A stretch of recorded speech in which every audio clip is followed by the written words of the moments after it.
Hello and thank you for joining me, it's great to see you. Today's video is the second one using the Sweet Pea planner supplies that I was sent. For today's project I'm going to be using the sequins that I was sent. As you can see, I've already used quite a few of the pink ones and then I've still got these ones to use as well.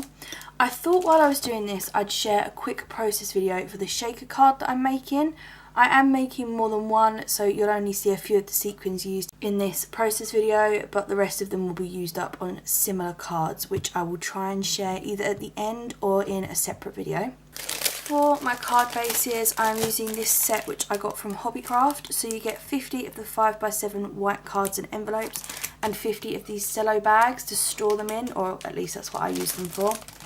The set of the 100 pieces was £3.50, I think. It was really inexpensive, so that's a great thing to buy if you're into card making. So all I've done is use my Cricut to cut a background piece. You could just put this piece straight onto the card blank, but obviously white will show through, so it depends whether that matches your pattern. But I thought that the red looked a bit smarter, so I cut the 5x7 piece in red, and then this one I think is 4.8 by 6.8. I made this template on my Cricut in the design space, so I'll try to link that down below, or I'll leave my email address, so if you guys are interested in this I can send you the link. This is really simple to put together once you've cut out the pieces. So like I said, just on Cricut Design Space, I don't know if you could, I think you could make your own template in a different for a different machine, but I don't think the one that I've made will work, so I'm sorry about that if you haven't got Cricut. However, you could do the same thing and just use a die for this part, so any kind of pattern or word or whatever, and just keep the background piece like this. So once you've got these two pieces, you're going to need some acetate to back the word. I just use this clear acetate which was from the range. It's a Do Craft Paper Mania one. You don't need a huge amount. I don't back the whole piece, I literally just back this word. So I'm going to cut the size that I need. So that's probably a bit big actually. Obviously you want space around the sides to be able to glue it down, so don't cut it exactly to the size of the shape. So yeah, that's about right. There are a few ways that you can secure this onto here. You can use wet adhesive, but I like to use this red line tape, so that's what I'm going to be using today.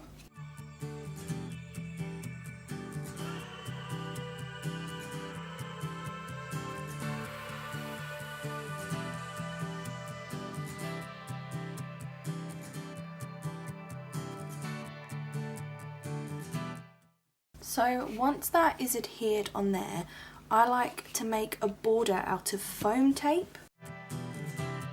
So a quick tip for cutting foam tape: if you take a piece and then take the backing from one of the bits that you've already unstuck and put it on the back, your scissors will cut through it much easier.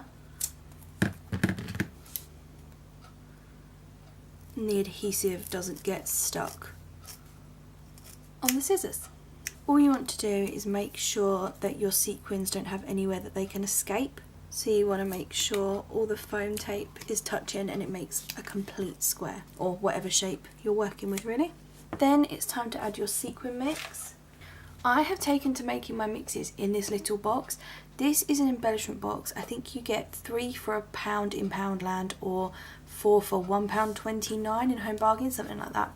And I like to make them in here because I can just close it up and leave them there if there's a lot left or anything like that. These are the front pieces, but I'll show those in a minute. So this is the sequin mix that I've made for this card. This is using all different sequins from my stash, and then the light pink from the mix that I was sent by Sweet Pea Planner Supplies. I know I want to add a few of these hearts, but I don't want too many because I don't want them to block out the rest of the sequins. One more, there you go. And then just add some of this. What you don't want to do is make it too thick, so you want to make sure that the sequins are sort of lower down than the edge of your foam tape. You can double up your foam tape if you want it to be more dimensional and have more room to shake, but I think this is fine for what I'm doing today. That should be enough. Right, so you can add foam tape to the rest of the card and just stick it directly onto here, but I find that quite hard to centre it because I can't see what I'm doing. So I tend to take a piece of the same colour. You could use another piece of acetate for this, but I'm going to use another piece of this card. And I'm just going to use it to sort of seal those sequins in. And then you can see all your sequins shaking around in there. Now before I back this, no, I'll back it first. So I just add foam tape to the rest of this and then centre it on here. Obviously you want to remember not to put more foam tape on this part because it will be higher than the rest, so just use normal tape for this. This foam tape that I'm using is from Poundland I think, and it is terrible, do not buy it. The adhesive is awful and it's really hard.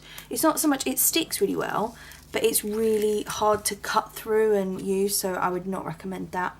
Then you just want to centre this piece on here. So that could be it, that could be your card completely finished. I have still got the centre pieces of the O's, which I might glue back down, I'm not sure. That is your basic shaker card. Again, you can add these bits if you want to, you don't have to. You can decorate it any way that you want. So I'm gonna get decorating this one, I'll stick it on fast forward and I'll catch you at the end.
Then the final thing to do is just attach this front piece to your card blank. I like to use wet adhesive because it gives you a second to sort of move it around and centre it, but it's entirely up to you. And that is it, there's my shaker card all complete. So thanks so much for joining me today. I really hope you enjoyed this video. If you did, please give it a like, subscribe and click the bell icon to be notified when I post more crafty videos. See you next time, bye!